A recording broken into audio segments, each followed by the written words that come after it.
So y'all had to know I couldn't put the whole 10,000 in there plus the ring. So I don't know how much thousands I got in there with the ring. I have the rest of the thousands in my purse. So here come Easy. He don't know. Okay, let me go move over here. Come on, baby. Happy birthday, baby. Here you go. I got you a Bible for your birthday, baby. You gotta keep God first, baby. A new ring, baby, and I got you 10,000, but I couldn't put 10,000 in there. Show everybody like your ring. Ooh, look at you. Yes. Let me see, baby. Ooh, look at my. Here, baby. And I got it in there too. The rest of it in there, baby. You're welcome, baby.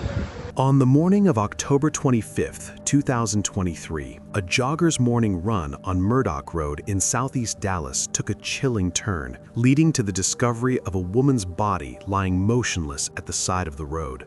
This moment would change several lives forever, but what seemed like an ordinary day was anything but.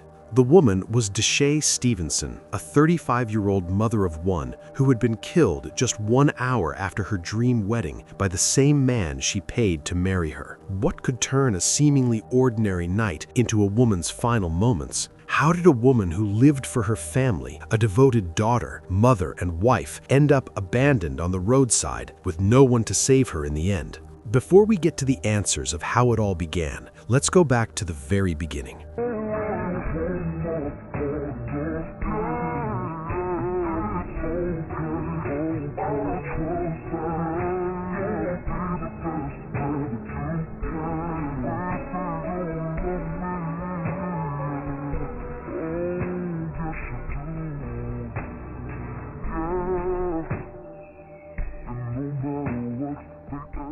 Deshai Stevenson was born on March 4, 1988 in Dallas, Texas.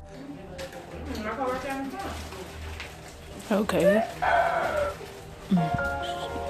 Oh, no. A businesswoman by profession, she was a beacon of strength and resilience in her community. The community she built around herself would soon become the support system her family needed when everything would change. At 35 years old, Deshai had already carved out a life full of accomplishments, responsibilities, and a profound connection to her family. But more than that, her career reflected her sharp business acumen. She was known as a driven entrepreneur who worked tirelessly to grow her ventures. She was passionate, methodical, and always looking for new opportunities to expand her business reach while staying deeply connected to her community. But what truly defined Deshai was her devotion to those she loved. Deshai was a dedicated mother to her 16-year-old daughter. Their relationship was described as exceptionally close, with daily texts and shared moments that bonded them deeply. Deshai often rearranged her schedule, even sacrificing business meetings, to be there for her daughter's school events and extracurricular activities. Her daughter was the center of her world, and Deshai never missed a chance to make sure her child knew how much she was loved and prioritized. In addition to being a full-time mother, Deshai was the primary caregiver for her own mother, who had suffered a debilitating stroke 3 years earlier. Her life was a constant balancing act between her business responsibilities, caring for her daughter, and looking after her mother. It's clear that Deshai was a woman who gave everything for the people she loved, going above and beyond to meet their needs. Her work ethic and deep sense of responsibility were admired by many, as she managed to keep everything running smoothly in her family's lives, despite the overwhelming demands of caregiving. The Dallas community knew Deshai for her big heart. She was a constant presence in local volunteer work, organizing block parties, raising money for families in need, and mentoring young girls in entrepreneurship. Deshai wasn't just a businesswoman. She was a mentor, a community leader, and someone who always made time for the people around her. Tragically, she would soon meet someone who would change the trajectory of her life in ways no one could have predicted. Deshai met 39-year-old Michael Smith at a local Dallas community event where she was volunteering her business expertise. My world. Make sure you pussy ass say, cause y'all gotta take us together. With my baby. I love him. I love him so much. Their connection was instant, and within 6 months, they were engaged. But Michael's story carried layers of complexity. He was no visitor to the four walls of prison life. Even while they were dating, Deshai experienced many instances of being arrested. Throughout his time behind bars, he and Deshai sustained a relationship that defied distance and circumstance. She made the journey to see him often, wrote heartfelt letters, and kept their connection alive with unwavering devotion. Her loyalty never faltered. She became his anchor during the hardest chapter of his life. And when freedom finally came, she was right there, front and center. In May 2021, Michael walked out of prison, and Deshai greeted him with open arms. Knowing how much he had missed, she wanted his return to feel unforgettable. Determined to celebrate his new beginning, she planned a grand surprise to honor the moment. You going live, Greg? Hold up.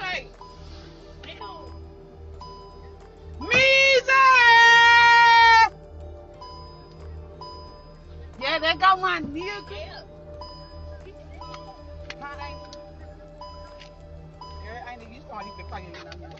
Yeah, my nigga. Period. Big Ray, make sure you get it. I didn't go my nigga.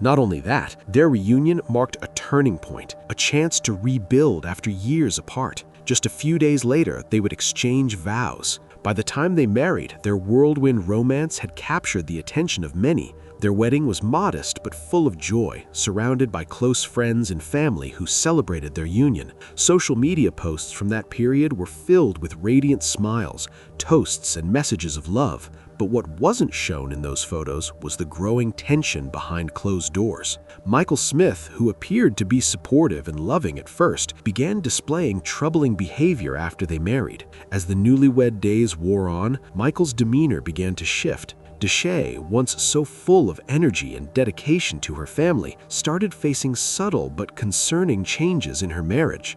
Initially, Michael's behavior toward Deshai's family responsibilities had been supportive.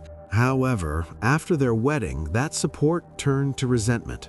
According to those closest to Deshai, Michael began to criticize her commitment to caring for her mother, a duty that had been a cornerstone of Deshai's life for years. Friends described Michael as possessive, quick to anger, and prone to controlling behavior. The disagreements between them, though never publicly visible, began to escalate. While Deshai was excelling in her career and earning recognition for her achievements, Michael struggled to adjust to life beyond prison walls. Without the financial stability that Deshai had built for herself, he began to feel diminished in comparison to her success. At home, Deshai carried the weight of their finances. What could have been an uncomfortable imbalance didn't bother her. She embraced the role openly, even sharing her perspective in an Instagram post. Michael, however, wrestled with the feeling that he had lost his place as the one in control. That growing sense of inadequacy slowly turned into bigger resentment. Still, Deshai poured her love into the relationship. She spared no effort, planning lavish trips, hosting grand birthday celebrations, and even surprising Michael with $10,000 in cash for his birthday.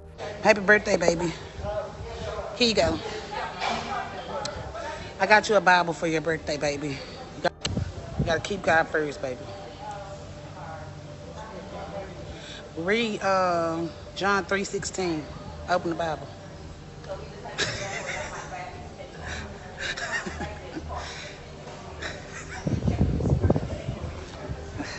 A new ring, baby, and I got you 10,000, but I couldn't put 10,000 in there. Show everybody like your ring. Ooh, look at you. Yes. Let me see, baby. Ooh, look at my. Here, baby. And I got it in there too. The rest of it in there, baby. You're welcome, baby. Her devotion was clear, but Michael's insecurities would begin to manifest in troubling ways.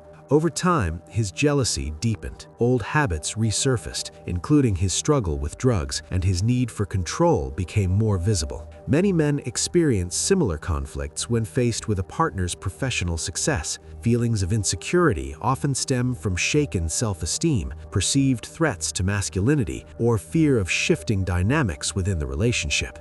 Deshai's friends recalled that there had been heated arguments, and it wasn't long before the neighbors heard shouting from their home on multiple occasions. Deshai, the woman who once balanced everything in her life with grace and poise, was now in a relationship that appeared to be spiraling. Despite these tensions, Deshai continued to post pictures on social media showing a happy, smiling couple, making it difficult for those who loved her to see the truth behind the facade.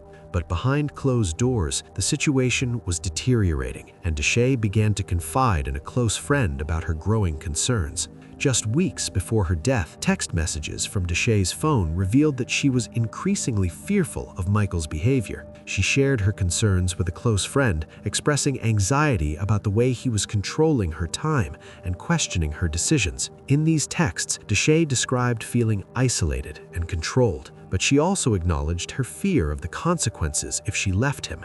Deshai confided in her sister Jasmine, saying she felt as though her life was slipping away. At first, Jasmine dismissed the comment, but the weight in Deshai's voice hinted at something deeper, almost as if she foresaw the tragedy that lay ahead. She just said, like, sister, I feel like I'm finna. So I was like, girl, whatever, brushed it off or whatever, not thinking that's really how she was feeling. Like, I guess she was feeling her death. This chilling combination of jealousy and fear would mark the beginning of a downward spiral that would lead to a tragic outcome. On October 24, 2023, just one day before her life was violently taken, Deshai sent a final text to her daughter, telling her she would be heading to a quick meeting and then coming home right after. But those plans never came to fruition. By that evening, the daughter started to become concerned as repeated attempts to reach her mother via phone went unanswered. This was completely out of character for Deshai, who was always in touch with her daughter, no matter how busy her day was. Hours passed, and as darkness fell, the daughter's growing concern turned into full-blown panic. By 8 p.m., the daughter, frantic and unable to contact her mother, reached out to a close friend. Together, they began searching for answers, calling hospitals, friends, and colleagues, anyone who might have seen or heard from Deshai. By 10:30 p.m., her daughter and friends realized something was terribly wrong, and they called the police, initiating a search for Deshai. It wasn't until the next morning, on October 25th, that the chilling truth began to surface. At approximately 7:20 a.m., a passerby on Murdoch Road noticed something disturbing on the side of the road. As they approached, they saw a woman's body lying motionless, partially obscured by the tall grass. The passerby immediately called emergency dispatch, reporting what appeared to be a possible shooting victim. Police rushed to the scene, where they would make the devastating identification. The body was that of Deshai Stevenson, 35 years old, and the mother of a 16-year-old daughter who had been desperately trying to reach her. The scene revealed a fatal gunshot wound to the chest, and a single sandal was found near her body, an unsettling detail that would soon become a key piece of evidence in the case. Blood splatters were discovered along the roadside, suggesting that Deshai had been moved after the shooting, hinting at a calculated attempt to stage the crime. At the time, investigators had yet to make a direct connection between Michael Smith and the crime, but they would soon begin piecing together the disturbing details of what happened in the hours leading up to Deshai's death. Surveillance footage from a nearby apartment complex would soon provide them with the first significant lead. The footage showed two vehicles arriving at the complex that afternoon. One was Deshai's gray Honda Civic, and the other, a black SUV registered to none other than Michael Smith, her husband. The footage also captured a critical moment. At 4:13 p.m., Deshai arrived at the apartment complex and parked her car. Moments later, the black SUV pulled in and Michael Smith was seen driving the vehicle. Deshai exited her car and walked toward the sedan, where she got inside. What happened next would become key to the investigation. Though the video quality was poor, analysts later determined that the interior light of the vehicle briefly illuminated both Deshai and Michael. In those fleeting seconds, hand movements suggested an argument inside the car. This argument, investigators soon realized, was not just a domestic dispute. It was the final conversation between Deshai and the man who had promised to love and protect her. The confrontation that followed inside the car would end in violence, the exact details of which would soon become clear as the investigation unfolded. By 9:15 p.m., Michael Smith had left the apartment complex, and Deshai's phone had gone silent, leaving investigators with a mounting sense of dread. The final clue was the bloodstains found in the front passenger seat of Michael's vehicle, which would later be confirmed as belonging to Deshai. The discovery of a bullet casing and a matching sandal tucked between the seat cushions in his car sealed the connection between Michael Smith and the brutal crime that had claimed his wife's life. I was searching through Facebook, bro, and I seen a live, and I never saw you just openly talk about what happened to your sister. That day I had to talk to her. So my niece ended up calling me like 12 midnight, literally like 12 midnight. My niece called me and said, Uncle, have you talked to my mama? Have you seen my mama? She came and pick me up from my auntie's house. So I'm like, nah, I ain't talked to her. But that's a red flag though, because why she ain't came and pick you up? She always come pick you up. She's never late. You ain't talked to her, like, it's just not adding up. So I jumped straight up because I know who to go to. If don't nobody know where she at, her husband, he know where she at. Right. Knock on the door. Lights flickering out, nobody want to answer the door. It's another red flag. Why y'all answering the door for me? Finally, somebody answered the door. But at first they say, who is it? I'm like, Roper. I'm like, Roper who? I'm like, Roper who? You know who Roper is. Right. I'm like, where he at? Open the door. So a smoker opened up the door. So I'm like, hey, where he at? Said his name, where he at? They were like, oh, he in the back. I like, they were like, he in the back with Deshai, which is my sister. Mm-hmm. So I'm like, he in the back with Deshai. So I called his name out. It's like, it's dark as hell. It's dark as fuck. All you can see is like the blue light from the TV. Like if the TV just go dark, but you still like lit up blue type shit. Right. So I see him get up off a little couch that's laying like in the little kitchen area. He get up with gun strapped to his, around him. So I'm like, hey, you know, I ain't talking to my sister. You ain't talked to her? Like, where she at? He just dropped his head instantly. He like, man, I don't know, Roper, man, I don't know. Like, I don't know. I said, bro, I ain't talking to my sister. You ain't talked to her. Like, where she at? Like, can't nobody find she when they gonna pick up my daughter? And then my mama is at home by herself at her house. I don't know, Roper. Like, I think I should go find her. That's what he said. This disturbing evidence set the stage for what would come next, a full-scale investigation that would ultimately lead police straight to Michael Smith's doorstep. But even before his arrest, a key question remained.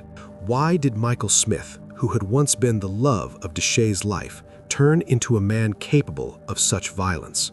As the investigation intensified, the evidence against Michael Smith mounted. The blood, the bullet casing, and the sandal were irrefutable connections between him and the crime. The discovery of key evidence inside Michael's car painted a disturbing portrait of his actions on the night of October 24th. Forensic teams had also discovered multiple firearms inside his home, raising suspicions of premeditation. The presence of firearms, combined with his violent outbursts and possessive behavior, hinted at the escalating danger Deshai faced. The evidence was overwhelming. Michael was the last person to see her alive, and everything pointed to him as the perpetrator of her death. Dallas police moved quickly. On the afternoon of October 25th, after hours of collecting evidence and analyzing the security footage, they set their sights on Michael. But what would follow was shocking. Rather than attempting to flee or hide, Michael made an unexpected move. He visited a local barbershop, seemingly unaware that the police were closing in on him. This would be his undoing. In a stunning moment of disbelief, officers entered the barbershop where Michael was getting a haircut. The customers inside were stunned as police handcuffed him and escorted him out. His composure faltered, and for the first time, the weight of his situation seemed to sink in. It was clear that Michael Smith had never expected his life to unravel so quickly. As he was taken into custody, he was charged with the murder of his wife, Deshai Stevenson, and their unborn child. The evidence was damning. Investigators had gathered a clear timeline of Deshai's movements, confirmed by the surveillance footage, and combined it with the blood evidence in Michael's vehicle, the bullet casing, and the matching sandal that linked him directly to the crime scene. Forensic analysis also confirmed that the bloodstains in the car belonged to Deshai, leaving no room for denial. She did everything in her power to show him that she loved him, no matter what. But her sister Jasmine says somehow that love was not enough. It was a lot of red flags. Red flags the family didn't catch in time. Police found Stevenson's body Wednesday morning. She'd been shot point blank in the chest. Police say her husband, Michael Smith, is to blame. Like, I just don't understand. I just want to know why. Why would you take my sister from us? Like, why? Family says they knew something was wrong Tuesday night when Stevenson's daughter called to say she couldn't get a hold of her mom. She never leave my niece, no matter what. She never leave my mama, no matter what. So she called her cousin Nita and they started looking for her. They tracked her car to these apartments where Stevenson's father-in-law lives. I seen a big handprint on the driver window. And, you know, I'm a criminal justice major, so I started trying to use like different contact clues. Then came a post from a community blog. It said that it was a lady shot to death, which was like 3 minutes from where we was at. When they got there, police confirmed the worst, and officers began searching for Smith. They tracked him to this home. Video shows SWAT outside. But Smith wasn't there. A short time later, police tracked him here to a barbershop not far from that home, where cell phone video captures officers taking him into custody. Just get away, get out of the situation. I don't wish this on nobody. Her family sending that message to anyone else who may be going through something similar. During Michael's arraignment, prosecutors outlined the mounting evidence against him. They also noted the text messages recovered from Deshai's phone, which revealed her growing fear and unease in the days leading up to her death. The judge, citing the severity of the crime and Michael's apparent flight risk, set his bond at $1 million. But Michael revealed something unsettling. He insisted that at the time of the shooting, he had been under the influence of PCP. This drug, often referred to as angel dust, is notorious for triggering hallucinations, unpredictable mood swings, and distorted perceptions. My daddy gave me this. He said he gonna knock me out. They said they ain't no Colombian red bud now. This little bit of shit right here. If I had some red bud when you called, I'd have missed your motherfucking call because I'd have been out of there. But you got some PCP in this or something? Although his claims suggested a possible reason for his unstable behavior, it did nothing to excuse or erase his accountability. Instead of clarifying matters, his admission only added more complexity to the investigation. PCP can severely warp a person's sense of reality, but experts agree it is improbable that the substance alone could drive someone to commit such a violent act. In October 2023, prosecutors presented evidence that highlighted the couple's troubled relationship, marked by Michael's jealousy, drug use, and controlling behavior. Witness testimony and social media posts revealed how Deshai had supported him financially and emotionally, even as his insecurities deepened.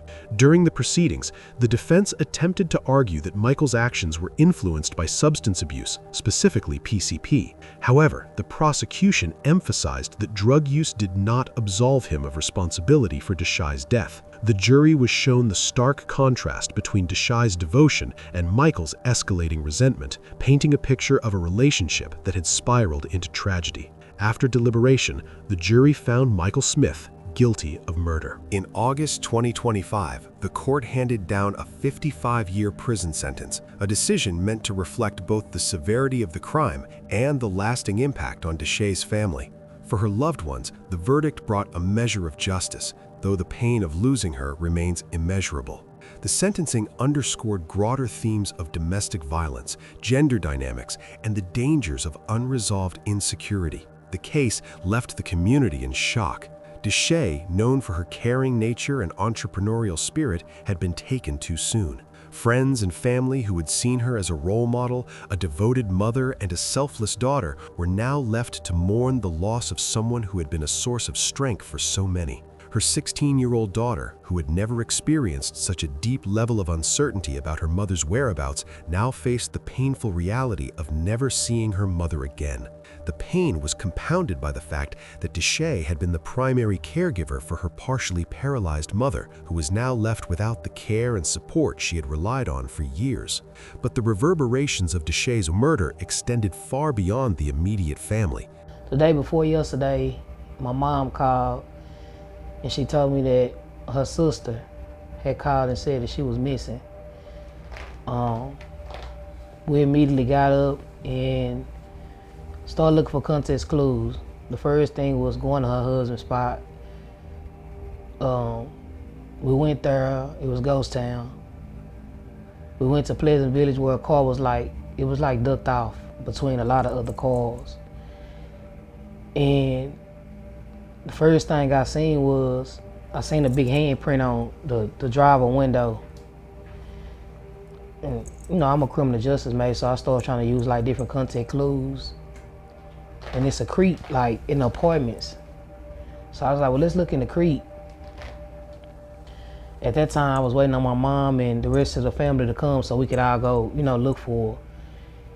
And as we looking in the creek, I just started getting chills over my whole body. 2 minutes later, Smash the Topic posted and said that it was a lady shot to death, which was 3 minutes from where we was at. So immediately when we seen the post on Smash the Topic, we went directly to the location. And when we got there, it was just how they get here so fast? We was already looking.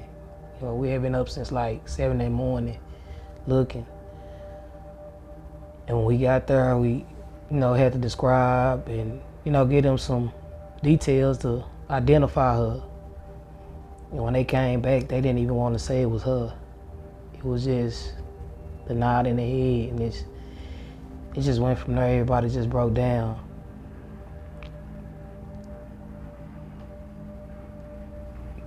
I really don't even have the words because my cousin, she had a load, you know what I mean?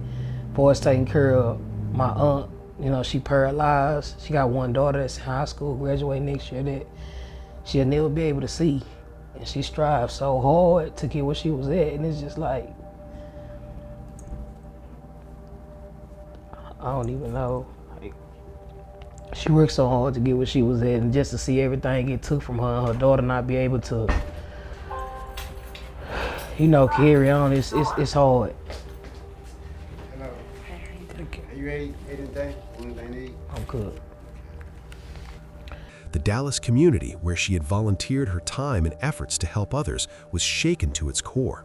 In the days following her death, local business owners and her peers organized fundraisers to raise money for funeral expenses and support her grieving family. The Dallas Police Department, meanwhile, was quick to highlight the troubling pattern of domestic violence that had preceded this tragedy.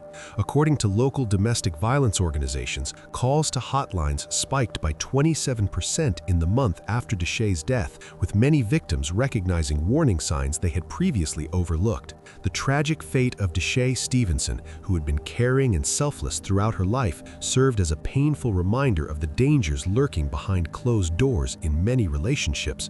This is a tragic reminder of how domestic violence can hide in plain sight, masked by a curated social media profile and seemingly harmless interactions in public. Deshai Stevenson's death should not have happened. Her legacy now serves as a stark reminder of the importance of recognizing and responding to the warning signs in relationships and of the urgent need for society to do more to support victims of domestic violence. What do you think about it? Let us know in the comments below. And if you found this story intriguing, please like, share, and don't forget to subscribe for more stories like this.